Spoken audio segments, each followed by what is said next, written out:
Superheroes are just like us. They abuse drugs from time to time so they can continue shitting all over consistency and logic. Some of the drugs they take are obvious. I and Oppos am looking at you, Superman, you steroid-abusing shill. But what about the rest of them? Let Oppos start with the Flash. Everyone thinks it would be so awesome to be like him, to get anywhere so quickly. What they don't Oppos tell you are the numerous hospital visits to the orthopedist and the never-ending medical bills to treat his severe arthritis. That's why the Flash needs ibuprofen. At the rate he and Oppos going, he'd look like the next Stephen Hawking. Next up, Mr. Fantastic from the Fantastic Four. No one needs to perform better in the sack than him, so Viagra is a necessity because when you've got a smoking hot girlfriend in Sue Storm waiting underneath the sheets, the last thing you want happening is for your 11th finger to go softer than a spaghetti noodle. Third is the Hulk.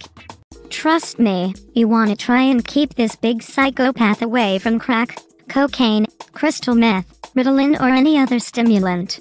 What this angrier version of Mike Tyson desperately needs more than anything is to calm the fuck down and take a chill pill. I and Oppos am talking Xanax here. Lot and Oppos of it. Don't ever invite this raging asshole to your party without making him swallow a truckload of Xanax. If you do, he'll destroy everything on sight worse than those kids in Project X. Many people call Batman the Dark Knight, a reference to his brooding and nocturnal nature. Realists call it a severe case of insomnia.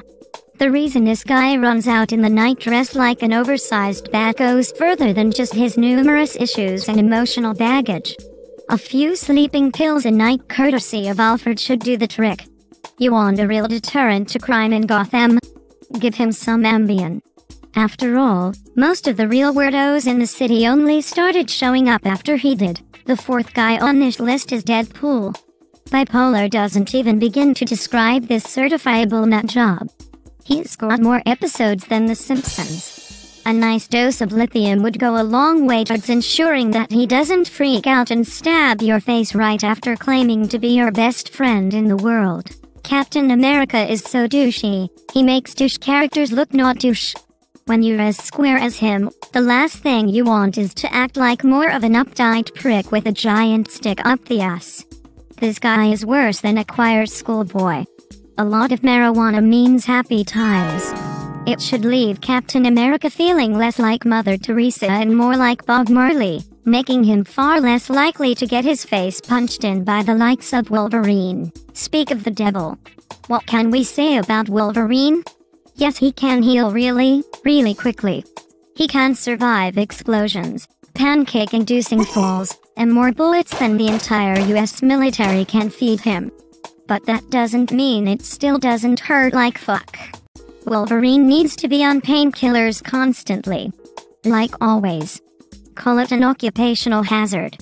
Like a hooker on birth control. If there's anyone who fits the classic definition of a hothead, it's Ghost Rider. Dude needs to chill. Literally. Instead of punishment, death and all that other crazy hell-spawning shit, he should focus on peace and love for once in his miserable life. And ecstasy. Lot and Oppos of it.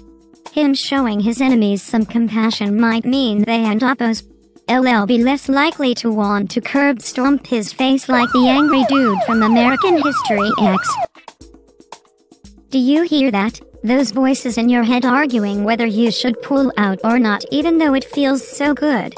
No, it's not your conscience. It's called schizophrenia. For Professor X, he deals with this every second of his life.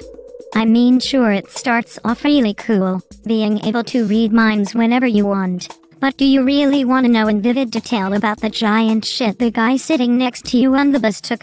And how he didn't wash his hands? Last but not least is Iron Man. Unfortunately, there's no real medication for narcissism. Yet. Being rich, powerful and intelligent hasn't stopped people from hating Tony Stark and thinking he's a giant dick. Iron Man and Oppos' own friend kicked his ass and stole one of his suits. His former business partner tried to have him killed because he was such an asshole. and even one of his douchey Avengers teammates called him out for being a giant prima donna. Tony Stark's biggest problem is his inability to look away every time he steps in front of a mirror. The only real medication for him is a severe group beating to set him straight. Like Rodney King style. Now it's time for me to go on my daily acid trip. Thanks for watching.